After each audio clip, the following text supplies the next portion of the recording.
Good evening, viewers. This is D. Opinion of the Nation. I am Sricharan. Viewers, it's a historic victory for Congress, and certainly from the whole team of D. Network, and me personally. I would like to congratulate Congress headed by Karge and to the state wing of dkshivakumar, siddaramaiah, and to the whole state wing and who has worked in Congress. I would like to congratulate them. It's surely a great and a significant victory for them. This election result speaks a lot, viewers. 136 for Congress, and this speaks a lot. And the first point is that this election will give a clear message that those who work will win, and those who win should work. The second message on a lighter side, on a lighter aspect, is that EVMs are not hacked. Let's make that clear. Now, why BJP has lost these elections, this election precisely, the Karnataka election 2023, BJP has lost this election due to many reasons, viewers. And as I went through the reasons, I got six odd reasons, likely reasons why they lost these elections. The first reason, the first big reason, viewers, is a well-known fact, and you can't deny the truth, that BJP did not govern well or did not rule well. They had a lot of loopholes in terms of administrative policies which they made, the administrative angle. They had a lot of loopholes in that. The second point is that they didn't have a strong counter to Congress. That's the most important thing. When Congress tagged pay CM and 40% Sarkara, they didn't have a counter to it. They didn't even speak about it. So when they don't speak about it, it becomes clear, the motive becomes clear. The third reason is no local leaders were seen. There was a lack of powerful local leader. CM face change did not give them the push. Going back to the former CM was the only choice they had. When you look at 2018 elections, viewers, you may ask me, 2018 elections were different. The numbers were different compared to this election. When you look at the 2018 elections, BJP could get those numbers because of a combination of Modi Shah central leadership coupled with B.S. Yediyurappa's state leadership. But this time the state leadership was not quite prominent, and that made the point. The fourth point, which runs parallelly with the third point, is that there was the over-dependence on Prime Minister Narendra Modi, and that backfired the BJP. In Gujarat, viewers, if you ask me, in Gujarat, how did BJP win? Because BJP won with the same motive of Prime Minister Narendra Modi. But in Gujarat, people vote directly for BJP, that's directly for Prime Minister Modi, which works there. But in Karnataka, viewers, Modi comes asking vote for bommai or someone else. So that becomes a point.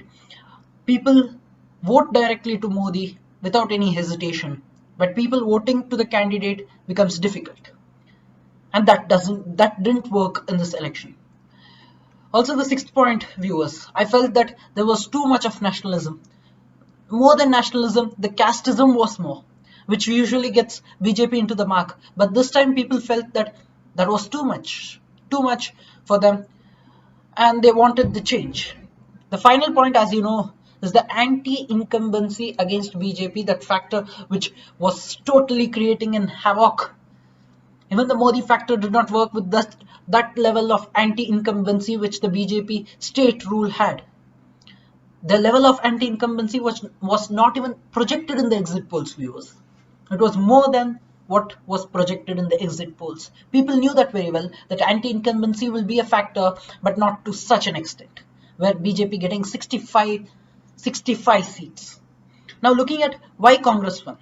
Anti-incumbency against the BJP, as I already said. The second one is the most important one, which was a great point, which was a great strength for Congress. Powerful local leadership. They had two big leaders to campaign. One was dkshivakumar and the second was siddaramaiah. Congress chief Karge is from Karnataka, which makes the leadership much more powerful to the central level. The allegations on BJP that was so closely to people, that's the 40% Sarkara, people felt it, viewers. I don't know all people felt it or not, but when I asked few of them on ground, at least few of them felt that it was close to them. The fifth one was Congress's 5 guarantees which attracts the poor. The sixth one was 4% Muslim quota controversy. And the seventh one was Amul versus Nandini fight. So viewers, this proves why each of them had their own point in the election. But I have two more points, viewers, two more questions to be answered, big questions, the $1,000,000 questions. And those are, has Modi magic or Modi wave finished? Is this the sign for 2024 Lok Sabha elections? And the third question is lessons for BJP and challenges for Congress. Looking at the last question, viewers, BJP has to learn a few lessons from this, or else it's going to cost them. BJP has to introspect where the mistakes were. BJP has to introspect as to whether the double engine has failed in Karnataka. BJP has to introspect whether they have to look into strong state leadership too. And BJP should know that state leadership pays more than the central leadership in a state election. If it's a state election, people usually tend to vote looking at the state leaders. And if it's a Lok Sabha elections, then people vote looking at the central leadership. Now coming to the second question, before the second question, what's the challenge for the Congress is who will be the next CM? That's a big question. Is it dkshivakumar or is it siddaramaiah? And handling both of them will be a challenge for them because the same thing has happened in Rajasthan.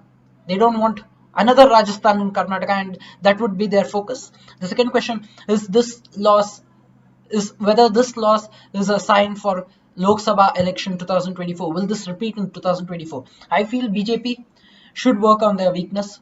The campaign was not aggressive in Karnataka, whereas the Congress campaign was aggressive in Karnataka. So BJP should work on their weakness, whereas Congress has to maintain the momentum, go with the momentum. So it's better for them to have the same energy and the same flow.